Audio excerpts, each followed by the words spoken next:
নিয়ে চলো আল্লাহ মানুষের তুমি, নিয়ে চলো আল্লাহ মানুষের তুমি, মানুষের পরজায় তোমারই নামে তেওয়ারা, তোমারই নামে তেওয়ারা দুনিয়াতে জালেম সেজেছে হায়। সবার উপরে দিয়েছিলে তুমি মানুষের খানদানি, ওরা তারে করে অপমান হয় গজবানি লোটানি।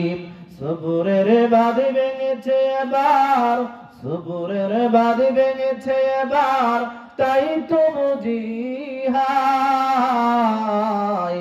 নিয়ে চলো আল্লাহ মানুষের তুমি, মানুষের পরজায়। আল কোরআনের আহ্বানে হেরার পথে এসে জীবন দেবার স্বপ্ন ছিল দিনকে ভালোবেসে। সেদিন গুলো মুখর ছিল, সেদিন গুলো মুখর ছিল সতেজ দীপ্ত প্রাণ। আমাকে দাও সে ঈমান, দাও সে আবেগ আল্লাহ মেহেরবান। আমাকে দাও সে ঈমান, দাও সে আবেগ আল্লাহ মেহেরবান। লিল্লাহি তাকবীর, রব্বুল আলামিন। জাঙ্গালিয়া যুব সমাজের উদ্যোগে আজকের এই মাহফিলে যারা আজকে আসার সুযোগ হবে, আল্লাহ আজকের এই মাহফিল হতে পারে তাদের জন্য সাদকাতুল জারিয়া। আল্লাহ রাসূল সাল্লাল্লাহু আলাইহি ওয়াসাল্লাম বলেন, ইযা মাতাল ইনসান ইনকাতা আনহু আমালুহু ইল্লা মান সালাতা সাদকাতিন জারিয়া। আল্লাহ রাব্বি বিশ্বনবী মুহাম্মদ রাসূলুল্লাহ সাল্লাল্লাহু আলাইহি ওয়াসাল্লাম 1450 বছর পূর্বে বললেন, মানুষ যখন মারা যাবে তাদের সমস্ত আমলের দরজা বন্ধ হয়ে যাবে, একমাত্র কেবলমাত্র তিনটি আমলের দরজা তাদের জারি থাকবে। এই তিনটি দরজা ব্যতীত ওই কবরে যেই মানুষটা শুয়ে যাবে তার কোনো সওয়াব যাওয়ার আর কোন রাস্তা নাই, কেবলমাত্র তিনটি। তার অন্যতম হলো এক নাম্বার হলো সাদকাতুল জারিয়া। যারা পিতামাতা আত্মীয় স্বজনের জন্য অখাতরে টাকা পয়সা দান করে, আল্লাহর কাছে বলে, আল্লাহ আমার টাকা, আমার পয়সা, আমার বাবা আমার জন্য এত কিছু করলেন, আমি কিছু টাকা বাবা মার জন্য দান করলাম। আল্লাহর নবী বলেন, এই দানের টাকাটা দিয়ে আল্লাহ রাব্বুল আলামিন ওই জাহান্নাম যদি হয়ে থাকে, কবরের আযাব যদি হয়ে থাকে, দানের বিনিময়ে আল্লাহ কবরের আযাবকে মিটিয়ে দেন। জোরে জোরে বলি সুবহানাল্লাহ। আল্লাহর নবী এটা বলে ক্ষান্ত হন নাই। দুই নম্বরে বলে দিলেন, এমন ইলম শিক্ষা দিয়ে গেল যে ইলম দ্বারা দুনিয়াতে যারা জ্ঞান অর্জন করবে, যারা দুনিয়াতে ইলম বিচরণ করবে, যারা ইলম বিতরণ করবে, এরকম যোগ্য উত্তরসূরি শিক্ষকরা বিশেষ করে এক্ষেত্রে অনেক সুন্দর ভূমিকা পালন করেন। আমার তো মনে হয় বাংলার জমিনে যত শিক্ষক আছে, বিশেষ করে মাদ্রাসার যে শিক্ষকগুলো কোরআন এবং হাদিস পড়ায়, তারা অত্যন্ত সৌভাগ্যবান। আমি এজন্য শুভকামনা মনে করি যে আমার উস্তাদরা আমাদেরকে কোরআন এবং হাদিস শিখিয়েছেন। আর যত জায়গায় যাই সর্বপ্রথম পিতামাতার জন্য দোয়া, তারপরে যে দোয়াটা সেটা আমার শিক্ষকদের জন্য আমরা করে থাকি। কারণ কোন শিক্ষকরা যদি সেদিন আমাদেরকে আদব আখলাক চরিত্র শিক্ষা না দিতেন, কোরআন শিক্ষা না দিতেন, হাদিস শিক্ষা না দিতেন, তাহলে আমরা আজকে এমন জায়গায় আসতে পারতাম না। তাহলে এই দিক দিয়ে আমরা শিক্ষক জাতি অনেক এগিয়ে আছি বলে আলহামদুলিল্লাহ। সম্মানিত ভাইরা, আজকে এখানে একটা ইলম শিক্ষা দেওয়ার ব্যবস্থা যারা করলেন, যুবক ভাইরা যারা এই আয়োজন করলেন, আর একটা সদকা জারিয়ার কাজ করলেন, আজকের এই মজলিস থেকে কোন যুবক ভাই হেদায়েত হয়ে যাবে, কোন বাবা হেদায়েত হয়ে যাবে, কোন মা হেদায়েত হয়ে যাবে, কোন বোন হেদায়েত হয়ে যাবে, আমরা কোনোদিনও জানি না। আল্লাহ রাসূল সাল্লাল্লাহু আলাইহি ওয়াসাল্লাম বলেন, এই প্রকার সদকা জারিয়া কবরে পৌঁছানো হয়। সম্মানিত ভাইরা, বিশেষ করে জাঙ্গালিয়া যুব সমাজের ভাইরা, আজকের এই তাফসীরুল কুরআন মাহফিল যে নিয়ত করেছেন আল্লাহ রাব্বুল আলামিন তাদের ইচ্ছাকে কবুল করুন। জোরে সোরে বলি আমিন। রব্বুল আলামিন যুবক ভাইরা, কোরআন হাদিস শোনার সুবর্ণ ব্যবস্থা এই জাঙ্গালিয়া গ্রামবাসীকে করে দিল। আজ ভাই তোমাকে বলি, আল্লাহ রাসূল সাল্লাল্লাহু আলাইহি ওয়াসাল্লাম যুবকদের ব্যাপারে শুভ সংবাদ দিয়েছেন, ওয়াশাবুন নাশাফি ইবাদাতিল্লাহি তাআলা। আল্লাহ নবী, বিশ্ব নবী মুহাম্মদ রাসূলুল্লাহ সাল্লাল্লাহু আলাইহি ওয়াসাল্লাম বলেন, এক প্রকার যুবক যাদেরকে আল্লাহ রাব্বুল আলামিন, যাদের ইবাদতকে আল্লাহ রাব্বুল আলামিন সবচেয়ে বেশি ভালোবাসেন। কোন প্রকার যুবক? যেই যুবকেরা যৌবনের তাড়নায়, একজন যুবক যৌবনকালে অনেক কিছুই করতে পারে।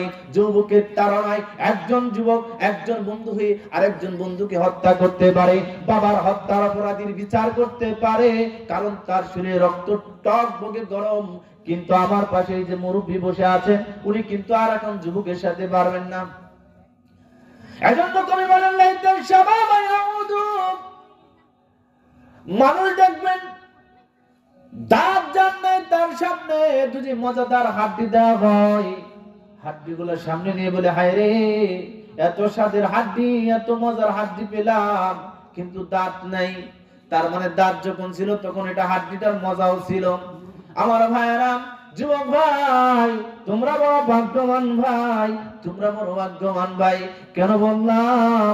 আল্লাহ রাসূল সাল্লাল্লাহু আলাইহি সাল্লাম বলেন, কাল কিয়ামতের দিন আল্লাহর ছায়া ব্যতীত যেদিন কোনো ছায়া থাকবে না, আল্লাহর ছায়া ব্যতীত যেদিন কোনো ছায়া থাকবে না, কোনো আশ্রয়স্থল থাকবে না, আল্লাহ রাসূল সাল্লাল্লাহু আলাইহি সাল্লাম বলেন, ওই দিনে এক প্রকার যুবক, যেই যুবক আল্লাহর ওই ছায়ার নিচে স্থান পাবে, যেই যুবক যৌবনকালে ইবাদত কাটিয়েছে।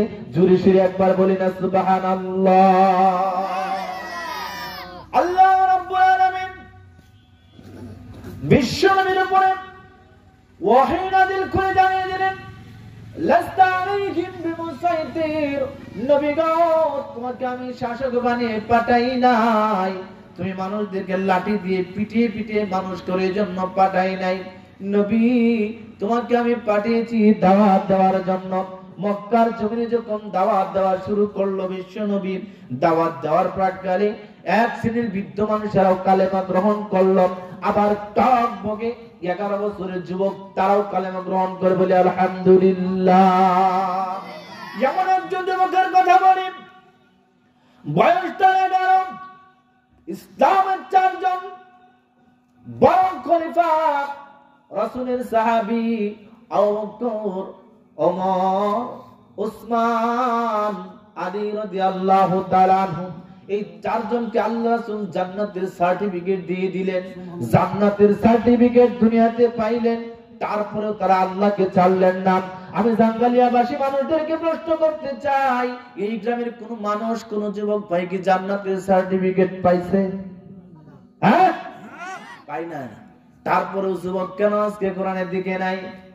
যুবক ভাই, তোমাকে আমি কিছু কথা বলে যাই।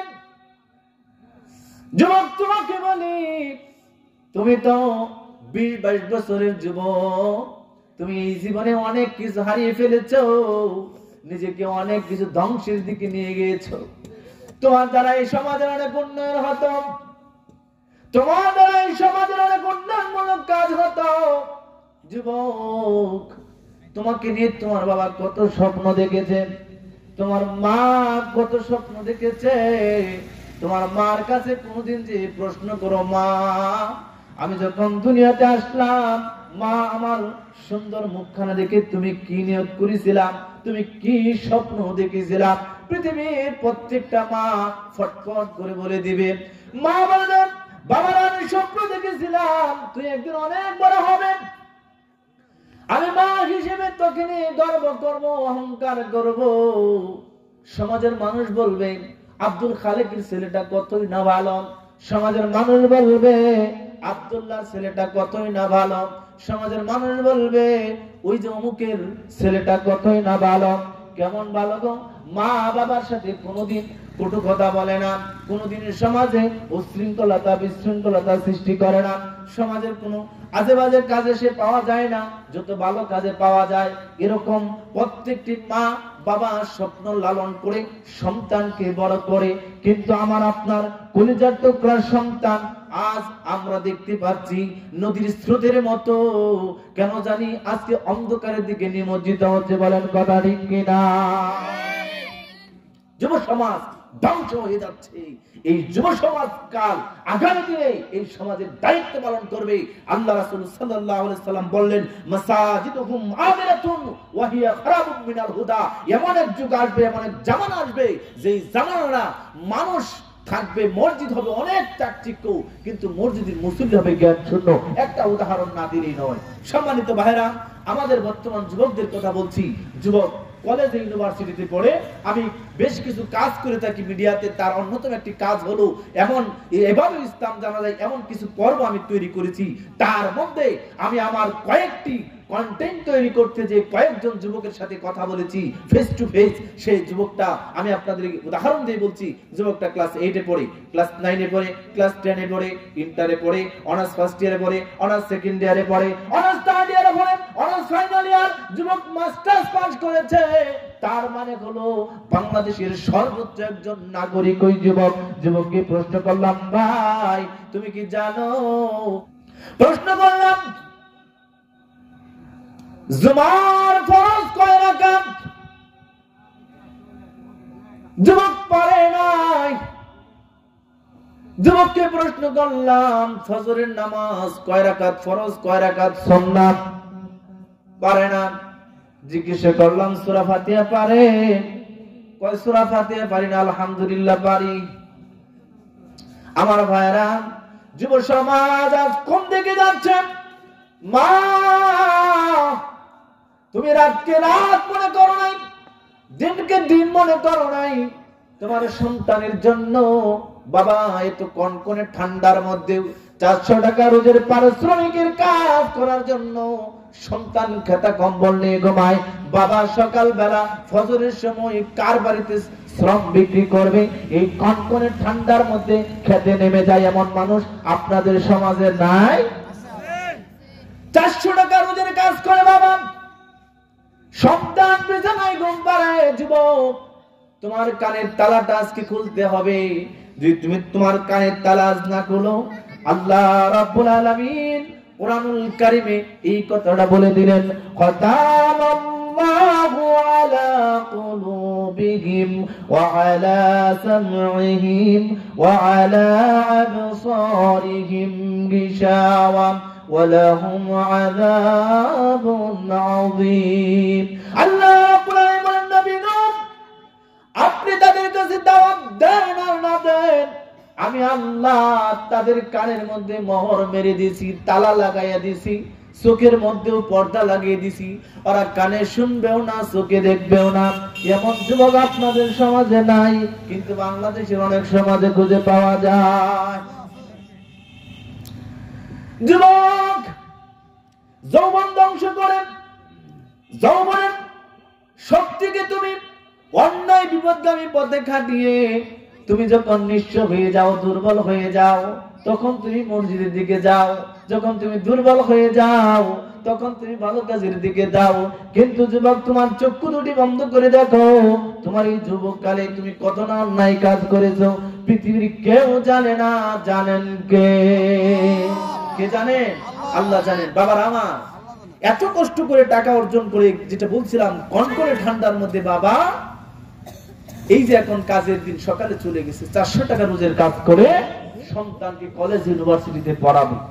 আর এই সন্তান কি নিয়ে বাবা এত পরিশ্রম করে? বাবার স্বপ্ন হলো আমার ছেলেটা বড় হবে, ভালো একটা শিক্ষিত ছেলে হবে, সমাজে মাথা উঁচু করে ছেলে যেমন সম্মান নিয়ে চলবে, ছেলের সাথে 1000 গুণ কোটি গুণ সম্মান আমি বাবা হিসেবে সমাজে নিয়ে চলবো। এরকম স্বপ্ন বাবার লালন করে না?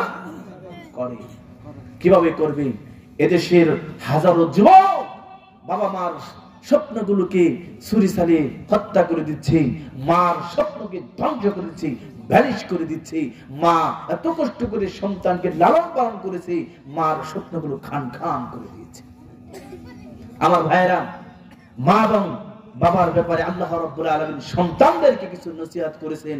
কোরআনুল কারীম খুলবেন, সূরার নাম সূরাতুল বনী ইসরাঈল, আয়াত নাম্বার 23 এবং 24। আল্লাহ